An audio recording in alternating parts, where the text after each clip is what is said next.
My connection on Facebook, y'all. Think we're good now. Think I'm good. Okay. I think the connection on Facebook is better. Happy Friday, everybody. Happy Friday. Wrong planner.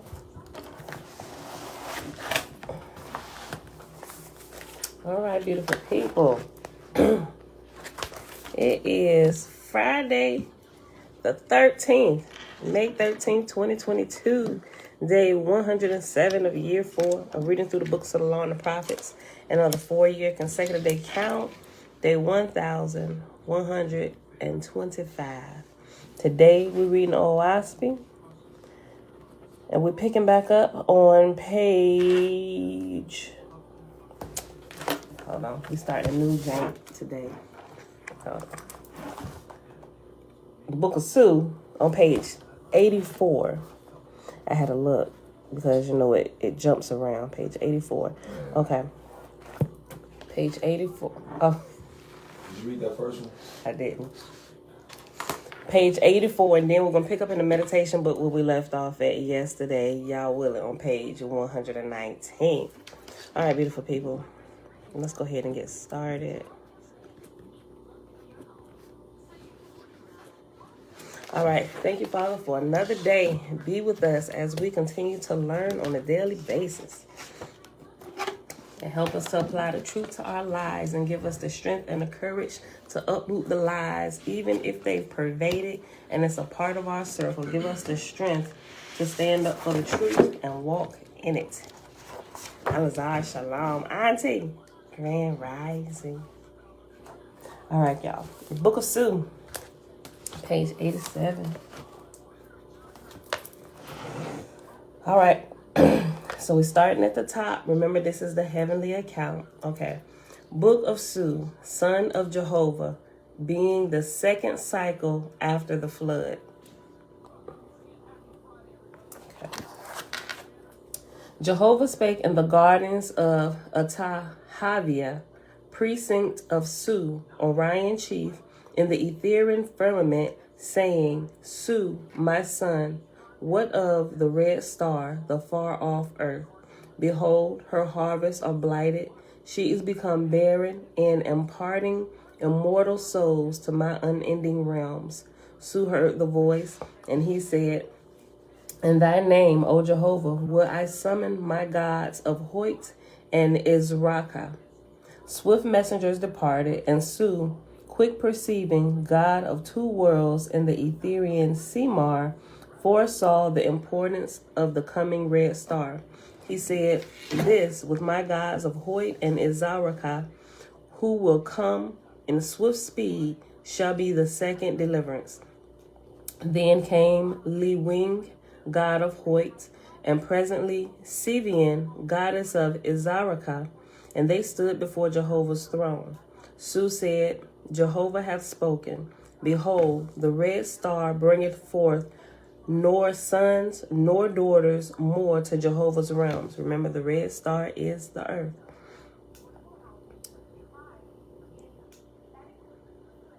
Jehovah hath spoken. Behold, the red star bringeth forth nor sons nor daughters more to Jehovah's realms. She is weak, unstrung, and out of tune, and cometh this way. And I said, in thy power and wisdom, O Jehovah, will I visit the red star. 6 years will I stand on her soil and course her heavens, and such potency give to her confused gods and lords as will make 1,000 millions sing for joy. To accompany me, I have called you. Behold, I have charts and maps of her heaven and her corporal parts, and a history of her as yet young adventures in the field of worlds. Then spake Li Wing and Sivian, saying, to do Jehovah's will and thine, behold, we are come to thee. Give us to fulfill whatsoever thou wilt. To the swift messengers, Sue said, ye have heard. Go proclaim throughout my Etherian worlds my will, and summon up from Ithivius 100 million skilled volunteers. When the red star shall cross the wing of Raka, we will go forth in power and land on her troubled parts in a sea of golden light. Adri Shalom. Zoe Betwabu. Chapter 2, page 85 at the top. Book of Su. In the Ariniska of Porton of the Etherian worlds and division of Hort and Izraka, flew the call of gods for volunteers, than which a more welcome sound is not heard in high heaven to do Jehovah's will. And after than, it has a reference number 1, and it says, the Lord said, according to the cycles, some 21 and 20,000 years.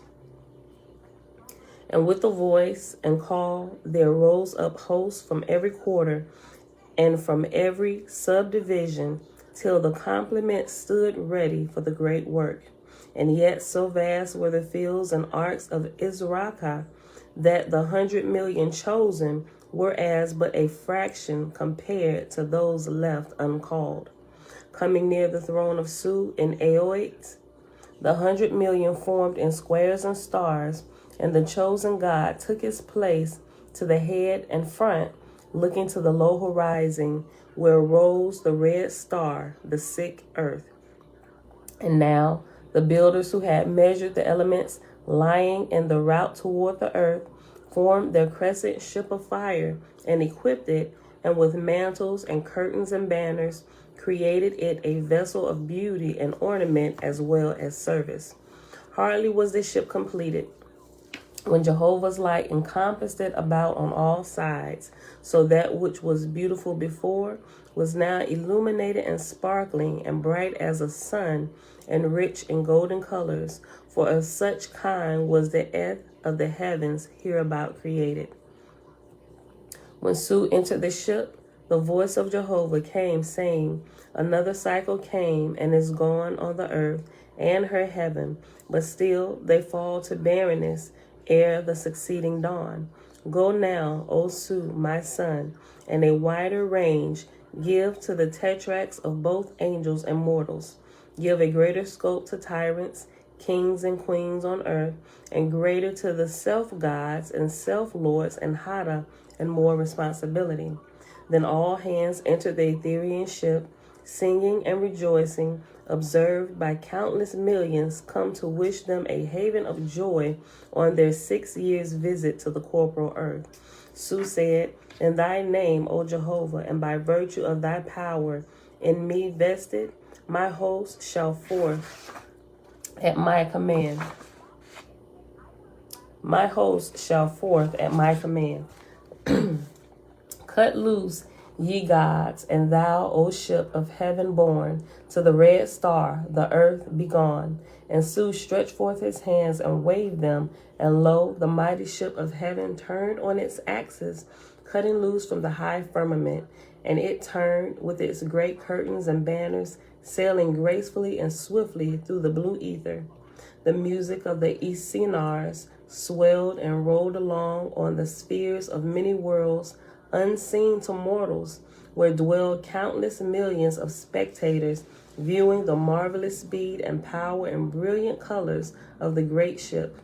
Faster and faster she sped on, till nearing Chinvant, which now cut sharp in the fields and forests of Izraka, over which was potent the name of Su, the companion god and chiefest friend of Af, Orion chief, son of Jehovah. When the ship came to the bridge and halted to take in the plan of the whirling earth, Su said, alight, ye gods, and at once, as high as the moon and bright as the sun, the illumined ship stood to overawe the self-gods and warrior kings and murderers of the earthborn, whose plentiful souls in chaos polluted heaven. For 3 days and nights, Su held his starship to the wonderful task of mastering the marvelous scene. Something I've noticed through here up until this point, whenever they're about to do a graduation or a resurrection or whatever, there's always a period of 3 days and nights a time of like rejoicing, or where they stop and pause, which we also see that in the scriptures. But in the scripture, it was JC going down to the grave for 3 days and nights, right? Okay. I just thought, interesting. I'm holding that thought. When the ship came to the bridge and halted to take in the plan of the whirling earth, Su said, alight, ye gods. And at once, as high as the moon and bright as the sun, the illumined ship stood to overawe the self-gods and warrior kings and murderers of the earth-born, whose plentiful souls in chaos polluted heaven. For 3 days and nights, Su held his starship to the wonderful task of mastering by the marvelous scene.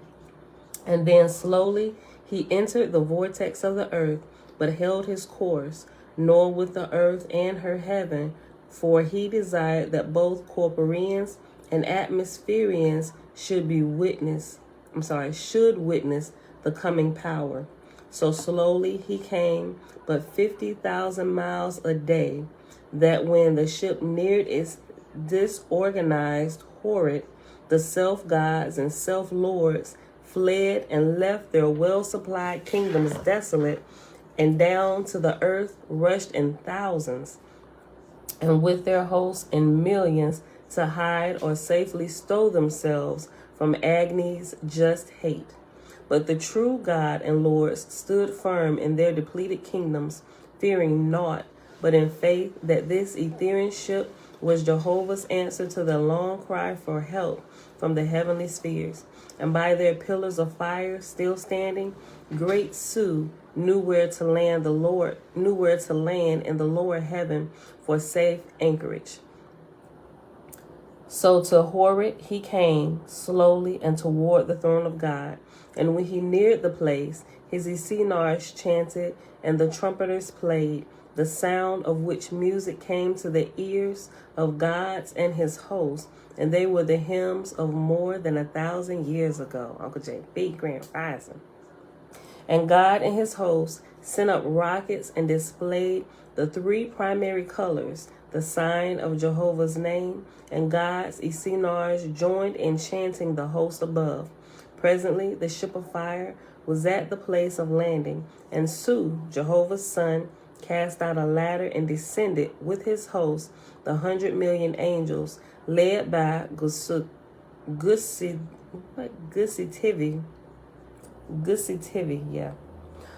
Marshalless of the throne of Su in Israka. Su said, Hail, O God of heaven and earth, in Jehovah's name, I come in power and wisdom. And God answered, Glory be to thee, O Jehovah, that thy son hath come so far to bless thy bewildered kingdom.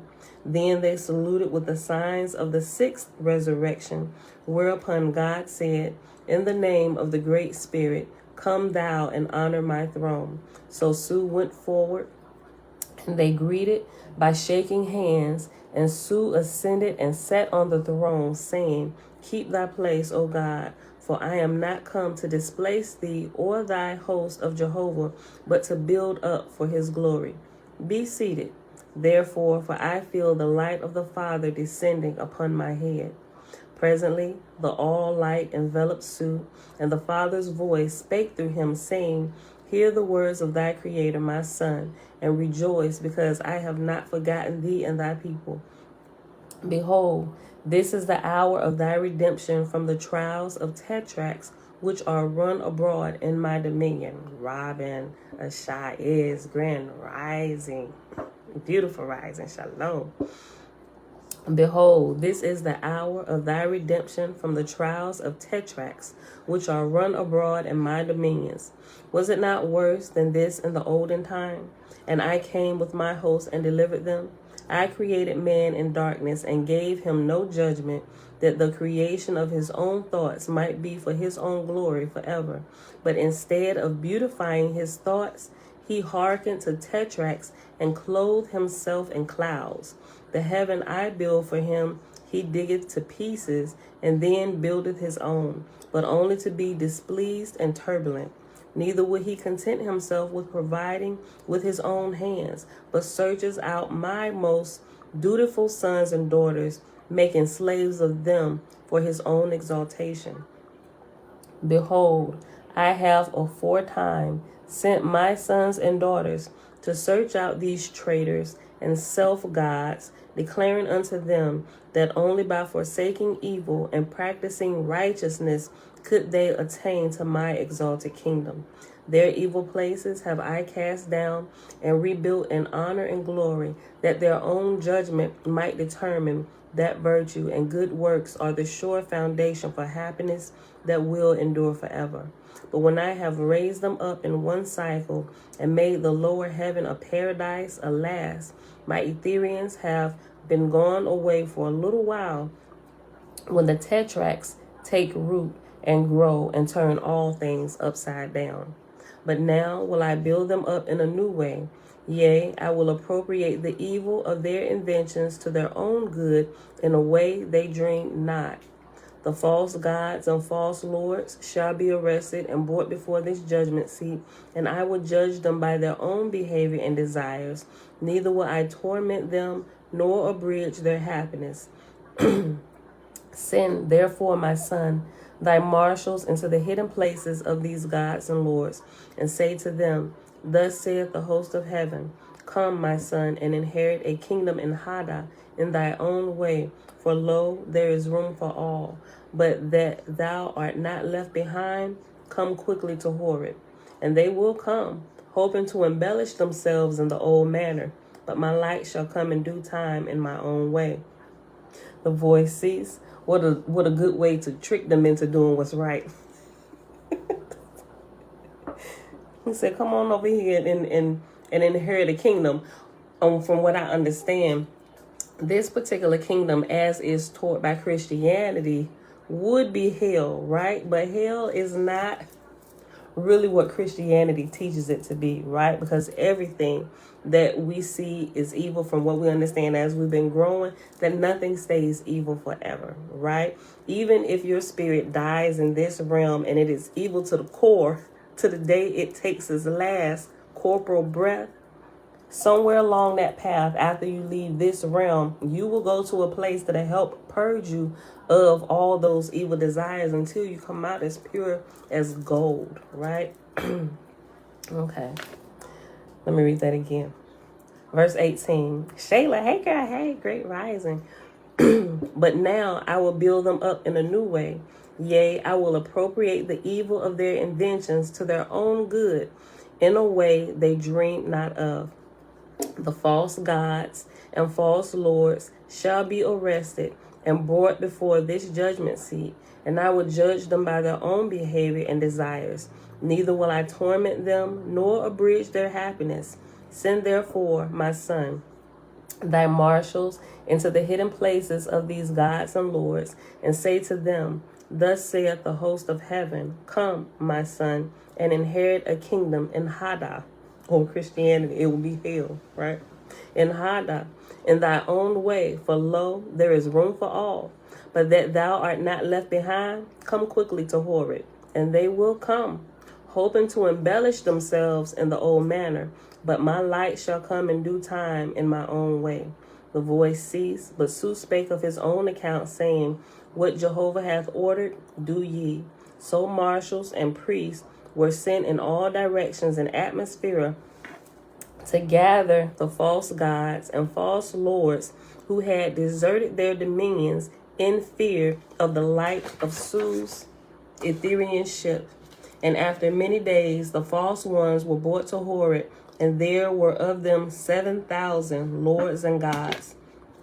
Now, when they were before Su, Jehovah's son, and arranged so that they all could hear and see, even the whole council decide, the light gather around about the throne, and Su addressed them, saying, Hear me, O men and women. I have sent for you, and ye are here. In this I am pleased. Know then that what I speak shall be in love and tenderness. Ye have deserted Jehovah's kingdoms, and it must be because it pleased you better than to remain. Is this not true? And ye also deserted your own false kingdoms? For a little while they consulted together, and then answered, saying, Nay, it pleased us not to desert our own kingdoms, but we were afraid. Su said, Who think ye I am? They answered, A god from some far-off world. But where it lieth, we know not. We desire to know who thou art. Su said, I am but a man. Fear me not. But since ye feared and so deserted your kingdoms, does it not prove that ye are not the all-highest? And do ye not perceive that because ye had no all-highest, ye were divided and inharmonious? Hear then that which I say, and consider my words. I want not your kingdoms, nor anything ye have, but that harmony may reign in heaven. I will give every one of you more than ye had, and add power unto ye also. Since ye behold, I am come to Horeb, the throne of the ancients, perceive ye not that whatsoever accordeth with me is of my power also? And after whatsoever, it has reference number 2, and it just says whosoever. Up here it says whatsoever. Down here before in the previous version, it said whosoever. Okay. Since ye behold, I am come to Horeb, the throne of the ancients, perceive ye not that whatsoever accordeth with me is of my power also? Take then your kingdoms and be gods and goddesses, as ye assumed before, and I will anoint ye and make ye as part and parcel of one united whole. Again they counseled together and then answered, Why shall we take our kingdoms? Our slaves have deserted us. Our kingdoms are pillaged of all their value. Yea, our slaves have become wandering spirits and are returned to the earth and are making their habitations with mortals, so that the people of earth are aroused because of miracles and wonders occurring on earth. Su said, What can ye say to these wandering spirits that will induce them to come up away from the mortals? To which they answered, If we promise them provender and clothes and plenty of rest, they will come. But when we put them to labor, they will run away, having tasted of liberty. Su said, How then made ye slaves of them in the first place? To which they answered, We took them in a day, their mortal bodies died. Then they never saw nor knew any other place in heaven, so we appropriated them to our service dutifully. Su said, Know then, this is my conclusion. First, that ye shall be made as sub-gods to one confederacy, and your kingdoms shall be fair to look upon and well supplied with all things needful. Behold, there are on earth with the barbarians hosts of familiars and feudals. Whoever then of you will go down to the earth and bring them away to Horeb shall have them for his slaves, and whosoever bringeth the greatest number, to him will I award the greatest kingdom. And if it be that ye can find emissaries to work for you in bringing feudals and familiars away from the barbarians, then shall such labor be accounted to your credit. Ain't this a way? This is a great way to get all them wandering spirits away from the earth, or this particular section of the earth, right? And they're gonna do it real quick too, because they fighting to get a kingdom. But you killing 2 birds with 1 stone here. Listen, and if it be that ye can find emissaries to work for you in bringing feudals and familiars away from the barbarians, then shall such labor be accounted to your credit. And ye shall station around about the corporal cities certain angels, whose labor shall be to receive newborn spirits on birth blankets and bring them to your kingdoms also, for they shall be your slaves.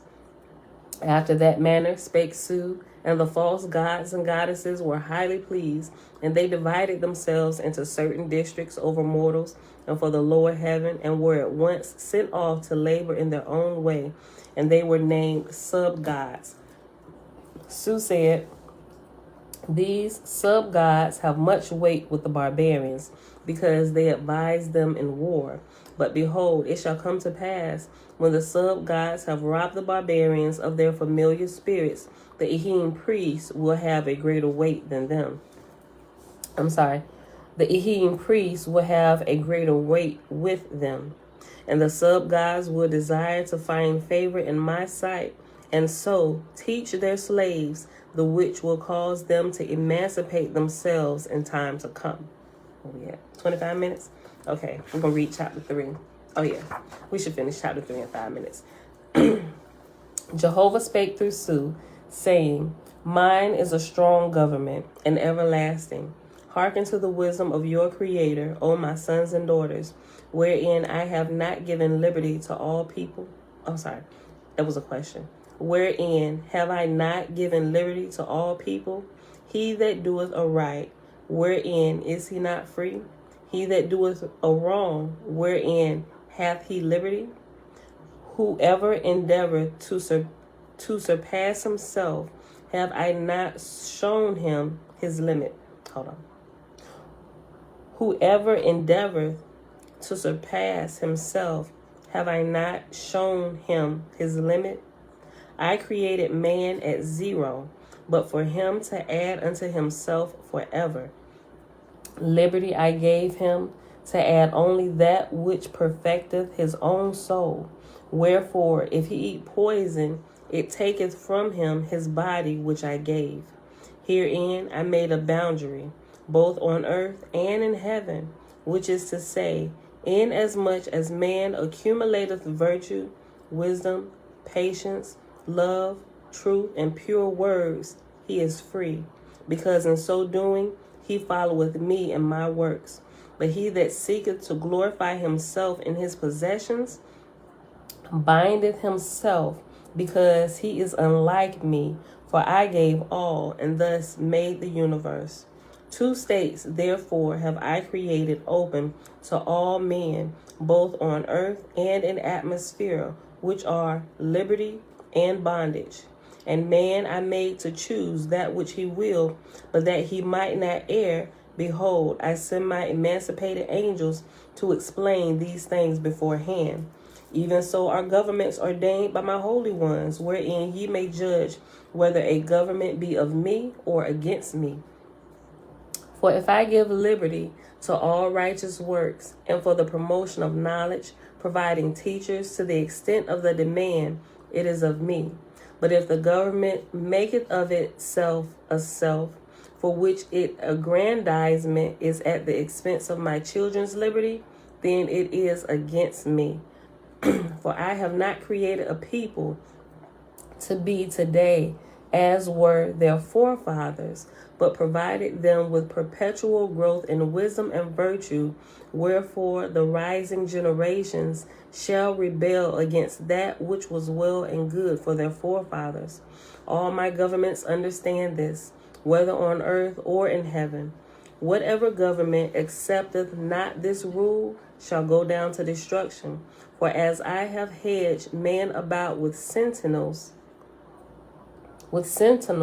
such as pestilence, poverty, and hunger, in order to awaken him to knowledge and industry, so have I hedged in all governments under the sun with sentinels, such as rebellion and assassinations and war and bankruptcy. As pestilence proveth man disobedience to my commandments, so do rebellion and anarchy prove the disobedience of governments to the progressive spirit with which I created man. Let me read that again. Listen to this. So if you get, listen, just to kind of sum it up, if you got rebellion going on in your country, that means your government is corrupt and it is against the laws of Yah. Let me read that again. That's it in its full summation. Like if there's a rebellion against you and your authority, something in authority is off. Listen, he set rebellion, war, all those things as kind of like thermometers or temperature gauges to let you know how well or how not well your leadership is doing. Listen to this.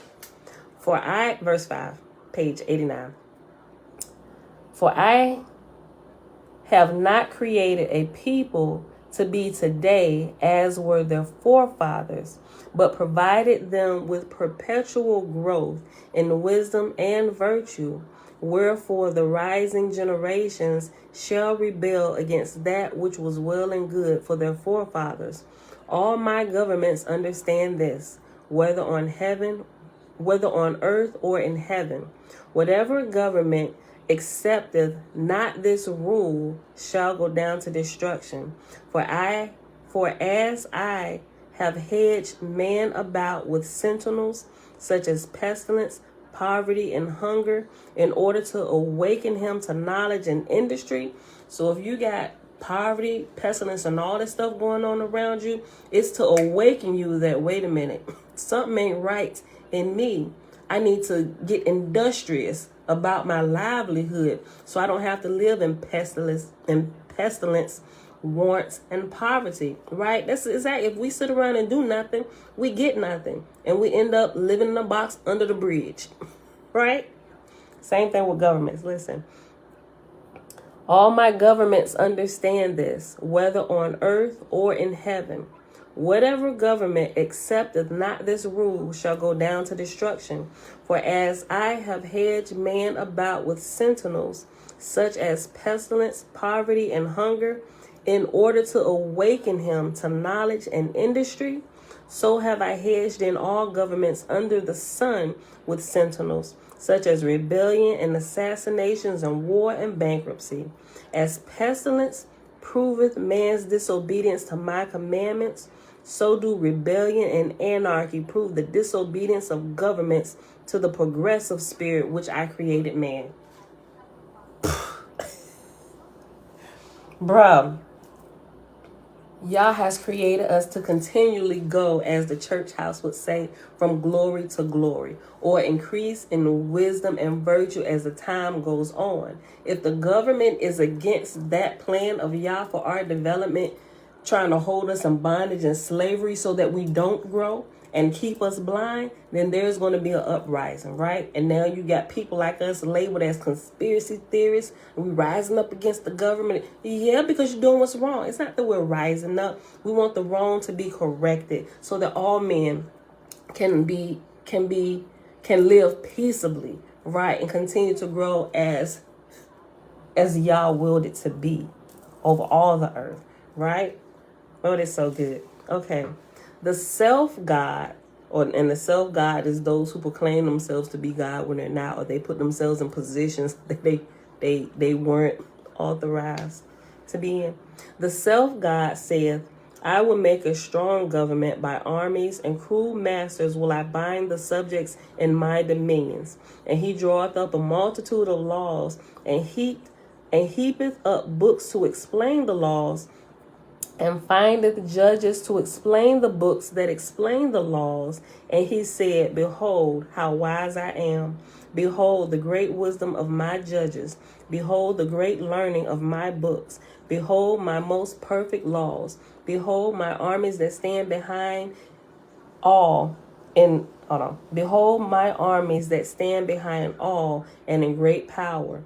But lo, a star appeareth in heaven, and all his fabric goeth as a spider's web. For instead of choosing his creator, who is strong, he erected things that were as nothing. Hear thy creator, O my God, for through my Son I bequeath a new light to the lower heaven. For as thou hast portioned to the self-gods to take kingdoms, suffer them to hedge themselves about with a multitude of laws. But thou thyself shalt have no laws, save the rites and ceremonies, which thou shalt adorn with music and processions. And it shall come to pass that dominions of the self-gods will prosper for a season, and they will, for sake of self-glory, deplete the earth people of familiar spirits and feudals.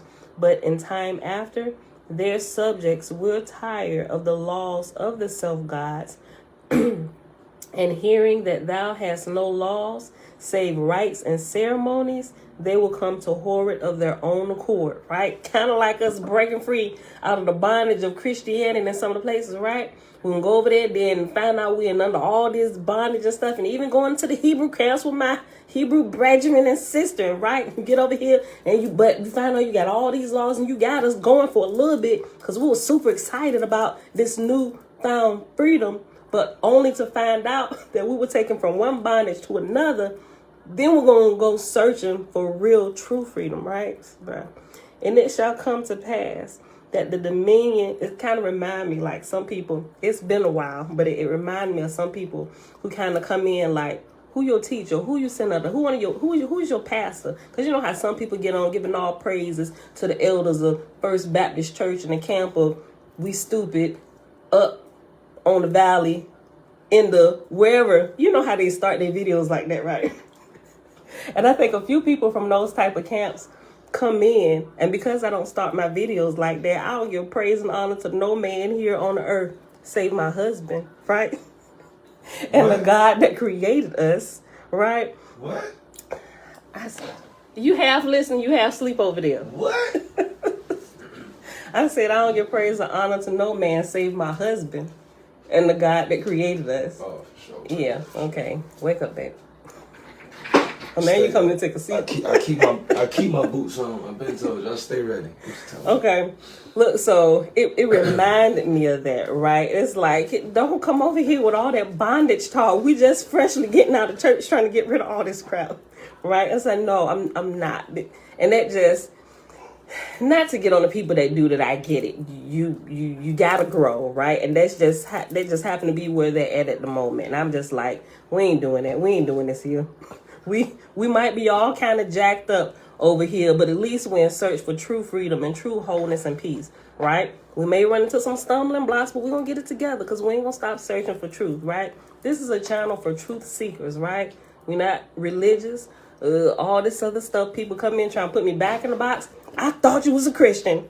I ain't never said I was a Christian. At least not in recent years.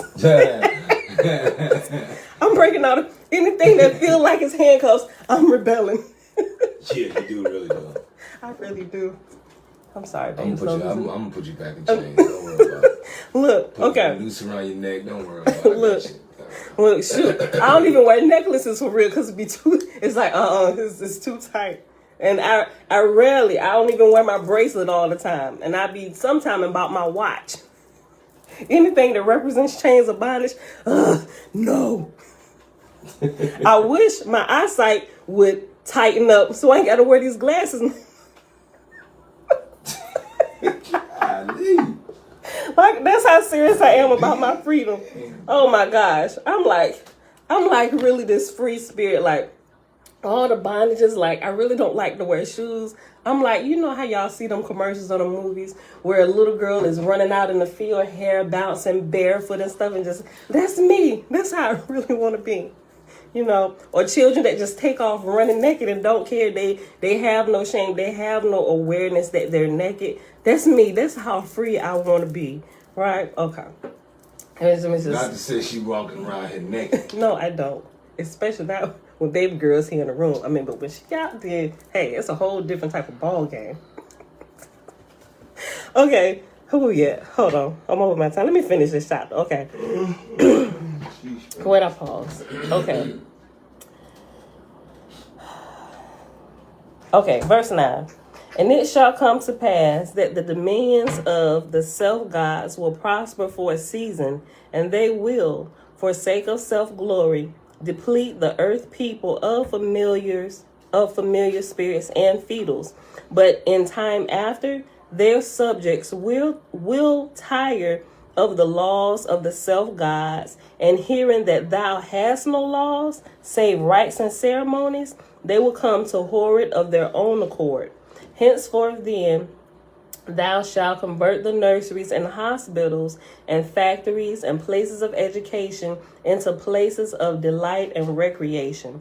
The voice ceased, but Sue said, Behold, a time cometh in all the atmosphere in heavens when the discipline of former days must give way to something new, and such a time is now in this kingdom. It may be likened to a young child that hath been led by the hand for a long time, but now hath become strong of limb so as to walk alone.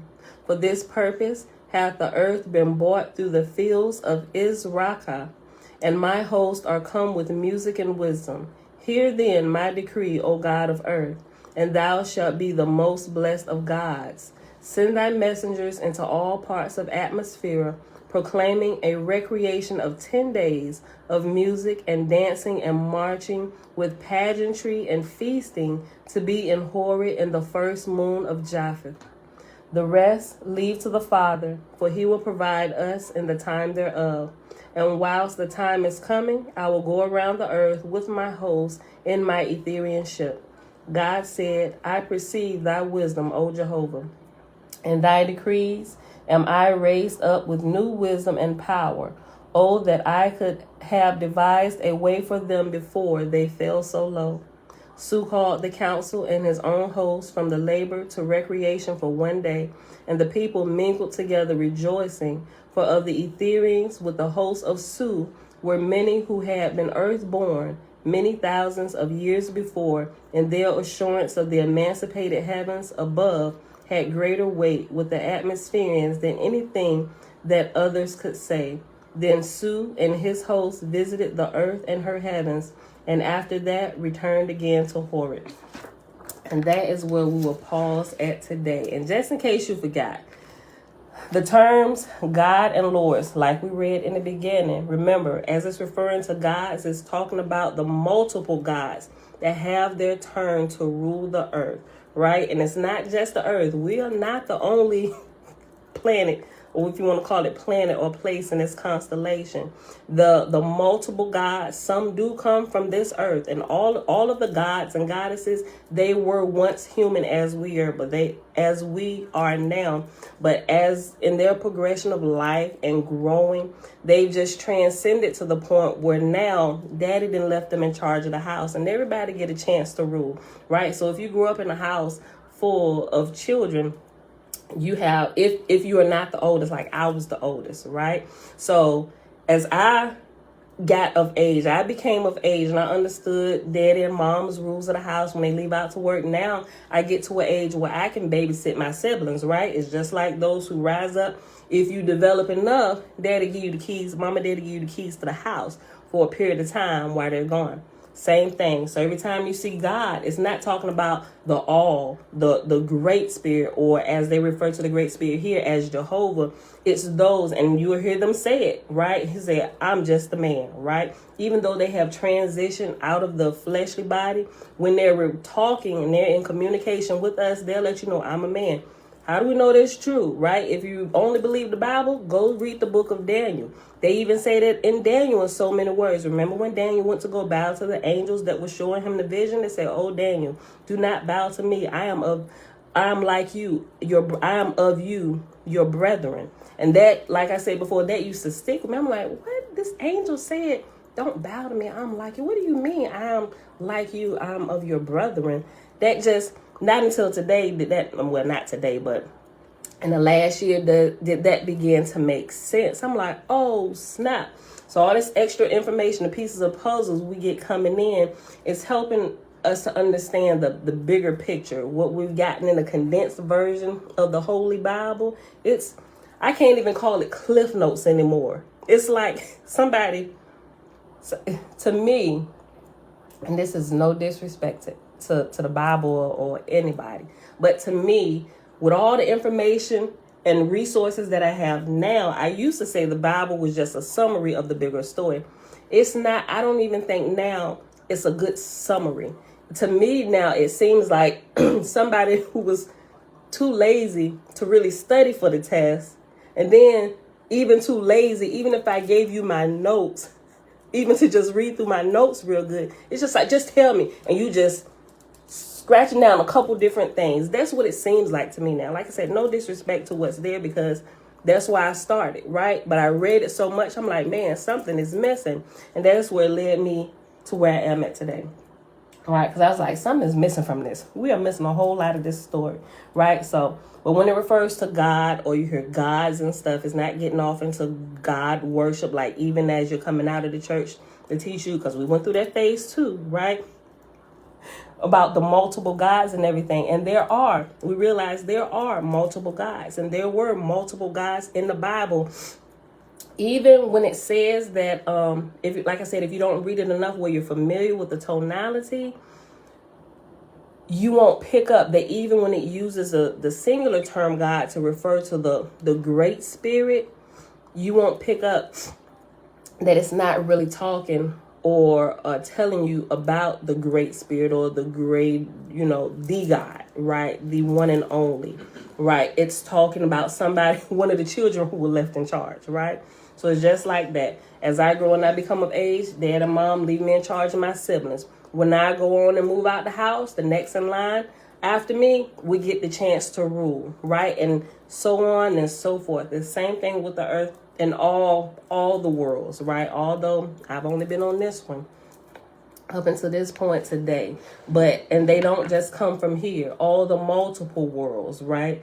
They may get a chance to rule maybe their world, or they could be in charge of another world, right?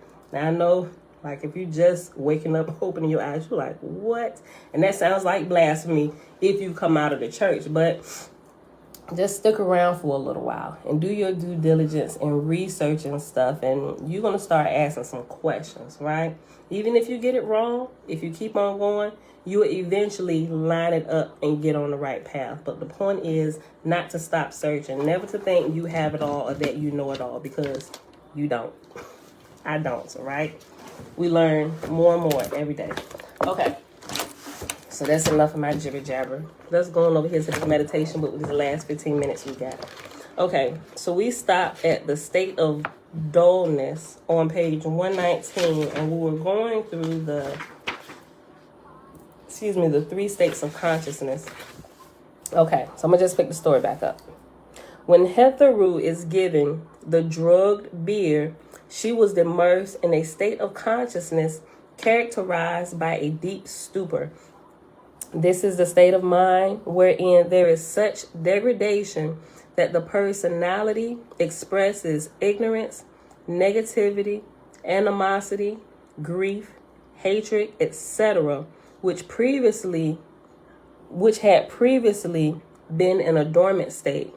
Ra decreed that she should be given the potion because she was so deluded that she would not respond to any form of persuasion based on the reason or relation of kinship. Remember, so this is giving us more details of the story. Remember, it gave us the fairy tale, we'll call it a fairy tale, of Ra sending his daughter out to do a certain thing, right? And when she turned into this beast to accomplish the plan, she forgot who she was, right? And that she was literally there on a mission to handle this. And she forgot who she was, and she thought she was this. So he had to send Jihudi out had to kind of trick her at first until he got her attention to where he could begin to remind her of who she really was, so she could come out of the deluded state, right? And return as a daughter of Ra, or a daughter of God, however you want to say it. Listen. Ra decreed that she should be given the potion because she was so deluded that she would not respond to any form of persuasion based on reason or relation of kinship. Have you ever tried to reason with a person who is in the throes of passion or anger? Have you tried to control yourself when in this state? In the distracted state, the mind is clouded and intelligent or reasoning ability is weakened. People often fall in with bad company and are influenced by peer pressure. In the dullness state, the delusion has deepened so far that there is a lashing out, a desire for destruction of the environment as well as self-destruction. Hetheru had reached a state in which she will destroy anything which lies in her path. Thus, this state implies intensified anger and hatred, as well as laziness, sleepiness, inertness, idleness, indolence, shiftlessness, slothfulness, and sluggishness. Kind of like you see this play out real world, and in the real world, in relationships that go awry, right? And when somebody feels slighted, it's like there's like a thin line between love and hate, and it really is, because it goes from the throes of passion and ecstasy to in a blink of an eye to I'm going to kill you, and now you have murder suicides. Like, how do you murder somebody that you love like that? This is exactly what this story is talking about. We see this all the time on the news, right? Let me read it again. Let me just go back up. I'm going to start it over. When Hetheru is given the drugged beer, she was immersed in a state of consciousness characterized by a deep stupor. This is a state of mind wherein there is such degradation that the personality expresses ignorance, negativity, animosity, grief, hatred, etc., which had previously been in a dormant state. Ra decreed that she should be given the potion because she was so deluded that she would not respond to any form of persuasion based on reason or relation of kinship. Have you ever tried to reason with a person who is in the throes of passion or anger? Have you tried to control yourself when in this state?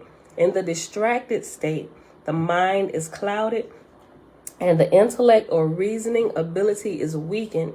People often fall in with bad company and are influenced by peer pressure. In the dullness state, the delusion has deepened so far that there is a lashing out, a desire for destruction of the environment as well as self-destruction, like murder, suicide. I can't have you, ain't nobody gonna have you. I'm gonna kill you, your mama, and everybody in the house when I show up, then I'm gonna take my own self out, right? It's a lashing out, destruction of everything in sight, and then self-destruction. Jan Grand arising. People often fall in with bad company and are influenced by peer pressure. In the dullness state, the delusion has deepened so far that there is a lashing out, a desire for destruction of the environment as well as self-destruction. Hetheru has reached a state in which she would destroy anything which lies in her path, right? Or everybody needs to die. Thus, this state implies intensified anger and hatred as well as laziness, sleepiness, inertness, idleness, indolence, shiftlessness, slothfulness, and sluggishness. And even some people, they may, if they don't do the murder suicide, then they do the absolute opposite on the pendulum and they go into a depression, right? And they sleeping all day. Can't get them to do anything, right? Their mind is clouded with the lies. Whatever your mind believes, your body will follow. So when you see people in that state, you can automatically know that there's something going on here that they have taken in as truth, and their body is simply reacting. Their body is simply doing what it was designed to do, right? So you got to get control of this. You got to get control of their mental faculty, and you got to clear all that out. Otherwise, the body is just going to do what it was designed to do. It's either going to lash out or it's going to soak in misery and do nothing. And both ways you go to the grave, right? One is a little bit faster. You're going by bullet or knife or whatever, fire, whatever the rage takes you to, pushing off of buildings, whatever. Or you're going to go to the grave just at a slower pace by denying yourself everything and closing yourself off from the world until literally you die, right? And that even could end in suicide because you think things have just gotten so bad, right? It's all an illusion of the mind, and you have to be aware of it.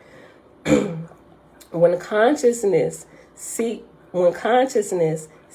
into deep dullness, look, I didn't even read ahead. Listen. When consciousness sinks into deep dullness, people may commit murder and or enter into conflicts which could be life-threatening because they are compelled by their emotions and desires. They will consume substances which are poisonous, such as cigarettes, drugs, or meat, even though they may find out that these substances are destroying their body and mind. They will indulge in sensual pleasures, anything that yields physical pleasure, and will become extremely angry if anything comes in the way of their satisfying their perceived desires. They will become violent with the slightest provocation. Sometimes the movement towards destruction is directed inward. This leads to self-inflicted injuries, insipidity, lassitude, and deep depression. And I didn't even read ahead. When the degradation becomes severe, people can commit the most heinous acts of violence and crimes of the most extreme, shocking, and reprehensible nature. Others may become incapacitated due to inner negativity to such a degree that they can no longer sustain the practical realities of life. This leads to insanity, homelessness, suicide, etc. In Indian mysticism, this state of consciousness is called tamas. Tamas.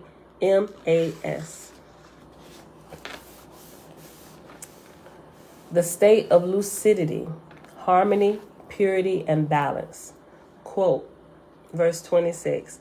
I have not stopped my ears against the word of right and wrong.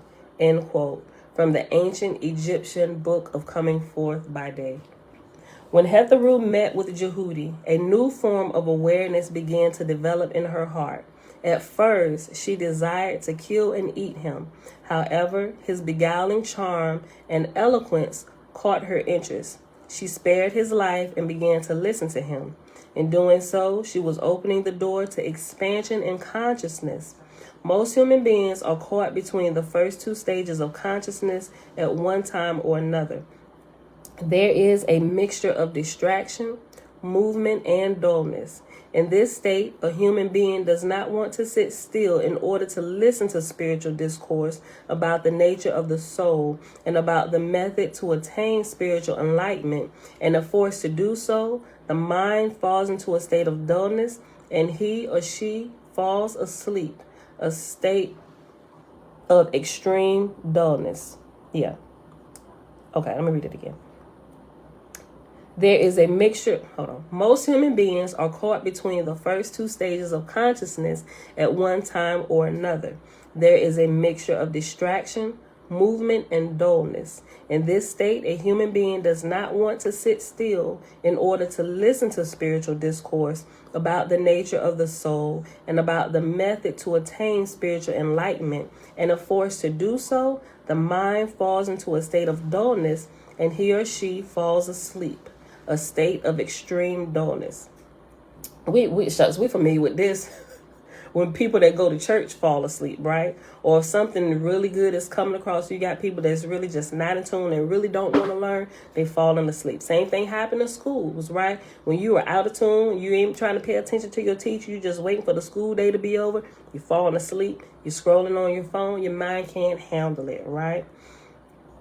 It is only the stress of egoistic desires, which is suppressing that which is positive, true, and good within the human heart. I read that again. It is only the stress of egotistic desires, which is suppressing that which is positive, true, and good within the human heart. In some brief and rare occasions, there is an experience of peace, balance, contentment, and tranquility. Many times these feelings are experienced for a brief period of time after an object of desire is acquired or a situation which one desires comes true. These experiences are only glimpses of the totality of happiness and peace which is in the heart. However, in order to discover this, the body, mind, and senses must reach a state of balance, harmony, and peace. This is possible through the practices of yoga, which is listening, reflecting upon, living in accordance with, and meditating upon the teachings, practicing the teachings of Ma'at. And what is Ma'at? Ma'at is simply the law of balance, right? It's balance, righteousness, justice. You live Ma'at, right? You live a balanced, wholesome, peaceful, righteous life, right? When yoga is practiced, a purifying movement wherein the ignorance, delusion, restlessness, anger, anxiety, hatred, greed, lust, egoism, selfishness, and vices such as pride, covetousness, lust, anger, envy, gluttony, and sloth within the heart are cleansed. Therefore, Jihudi represents the light of reasoning and intuitional understanding about the innermost reality within the heart. Jihudi is the sage who is sent by God to find the wayward child, the soul, to impart wisdom, which leads to illumination of the heart and inner discovery of truth. This principle is so pervasive in human culture that it has found expression in the initiatic way of education as practiced first in ancient times in the ancient Egyptian temples and later in the Indian Upanishads and epic myths of Krishna and Rama, and much later in the Christian baptism of Jesus by John the Baptist. These stories have one factor in common. It is the relationship of the sage with the disciple, wherein spiritual knowledge is departed. The myth of Hetheru and Jihudi is similar to other important initiatic myth of ancient Egyptian, the Osirian resurrection, in which the young child Heru is taught about the mysteries of the soul and the universe by his mother and spiritual preceptor, teacher, Aset. In modern times, this tradition of the spiritual preceptor-aspirant relationship has been continued through the gurus of Indian yoga and the Sufi gurus of the Near East and in Egypt.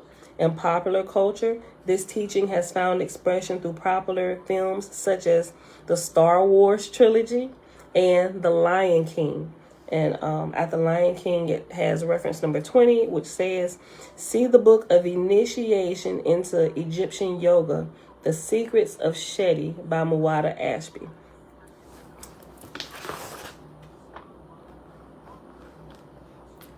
Yeah. Ooh. Trying to find a good place to pause. Oh, this is so good. Let me see.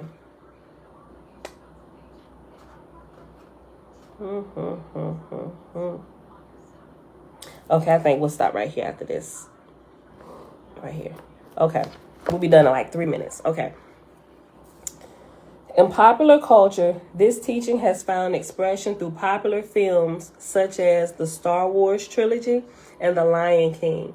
However, before spiritual knowledge can be imparted, the spiritual aspirant must have aspiration.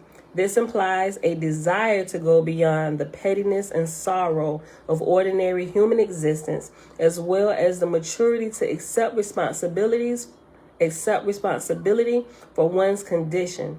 This means that there can be no blaming of others for one's troubles.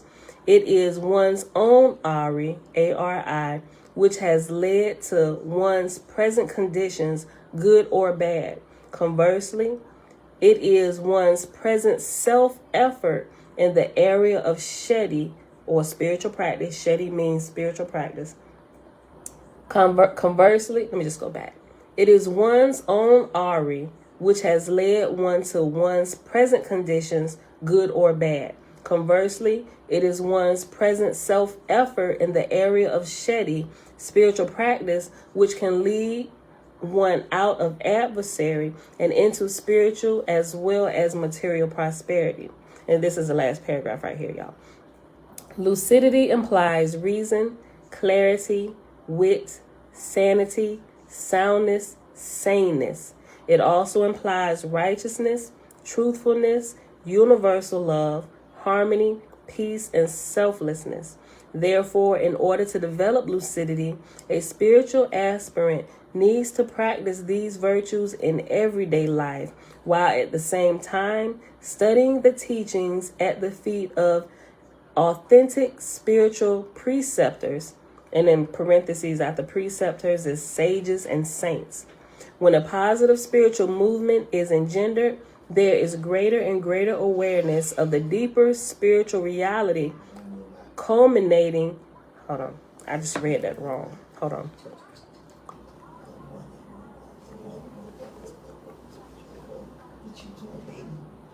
What? The ears is throwing me off. Okay.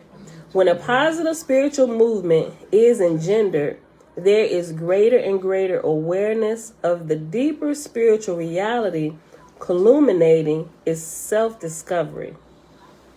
What? The ears is throwing me off.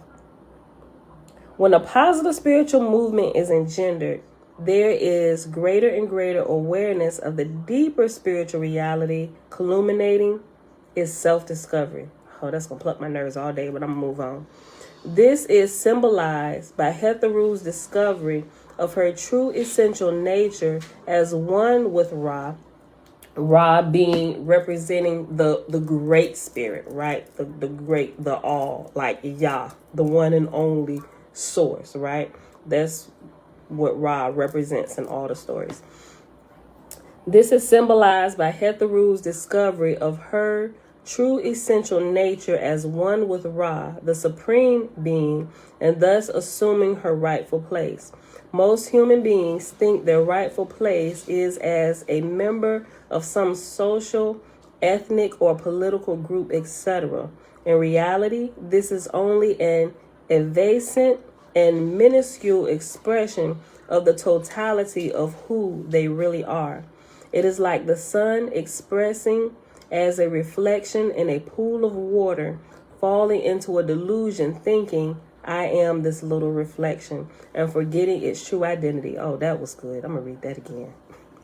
In reality, this is only an evasive and minuscule expression of the totality of who they really are.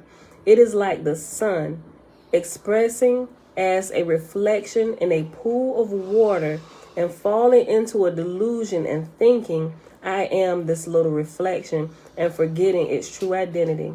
So too, every human being has forgotten his or her true identity.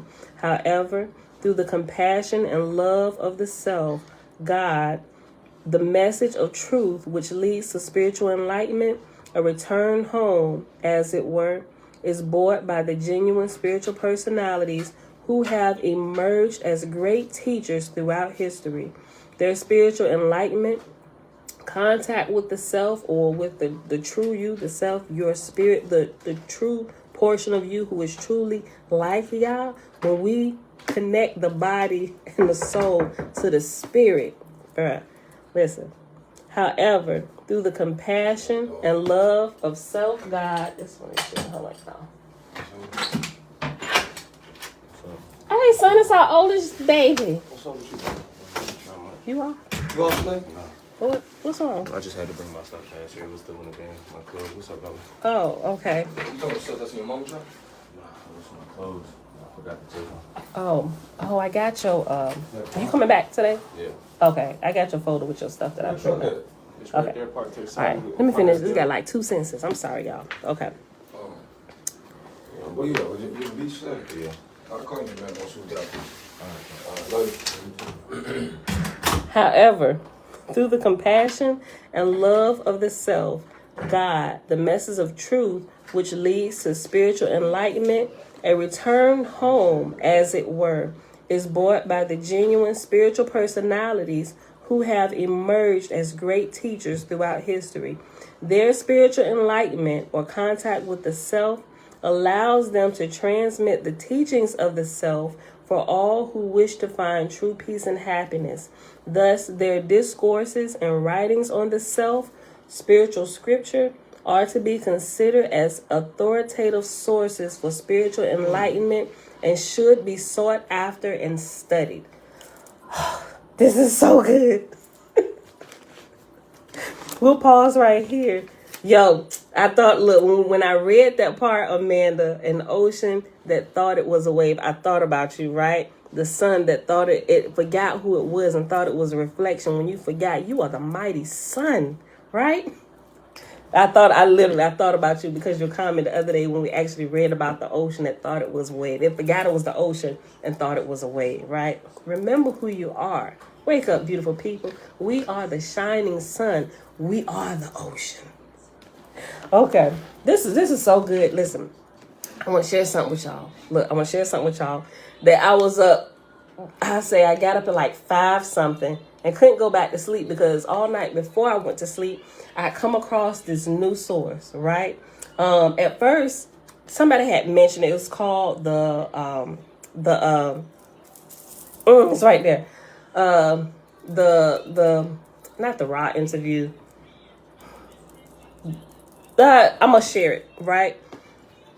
There's this series, or there was this there was this interview, let's just say interview that was done, right? And it was recorded while someone was, let's just say, in a spiritual trance, right? And they began to record everything that this particular person was saying. So when I came across this now before, if you had come to me a few years ago, simply the name would have thrown me off. It's called, I got to say what it is. I'm going to share it with you. The Raw something. But anyway, there's a 5-book volume with this entire interview of what happened and everything that was spoken as they was speaking with the entity and everything. I was like, well, this is kind of interesting, right? Because a lot of what they're saying, of course, I'm like, all right, Father, if this is, keep me safe, some of my Christianity red flags popping up, right? I'm like, all right, Father, but if this is something that I need to look at. And then my sister sent me a little video clip. And so when I looked at it, I noticed he mentioned a book. And so when I looked up this book, it led me to that reference again. I was like, I've got to look this up. So I looked it up on Amazon. I found it. And so I was like, okay, so it's like 5 books. You can download it. It's not on Audible. You have to order the paperback, or like the first volume is on Kindle, but somebody did like a remake of it and they have like the whole thing. But yeah, Robin, sis, like you be on it. Yes, Ra, Book of One. You know what I was talking about? So listen, the book the Ra, Book of One, right? But here's what I found last night. So I ordered the little volume series, and it'll be here Saturday. Yo, look. So I was like, well, let me see if somebody like me is on YouTube that's just reading it to everybody. And lo and behold, it was recorded and somebody uploaded it. Now, they've broken it up. Now, before you hop off here and go trying to pull it up, listen, I'm going to share it with you. You're going to have a little bit of patience listening to it, right? Because the instrument that was being used, and they called the woman an instrument, it gave me so much clarity on how we look at ourselves and all my current studying of the body and all the stuff that I've been posting about the body and stuff. I'm like, wait a minute. This is like the next level of education of what I'm learning about the body as they begin to talk about the body. And they say, they call our bodies an instrument, right? They say, you don't even know what your instrument is really used for. Just kind of summing it up. And so I'm like, oh, this is amazing. And I couldn't go to sleep. I would start dozing off because my body was tired and hit myself in the head with the phone a few times.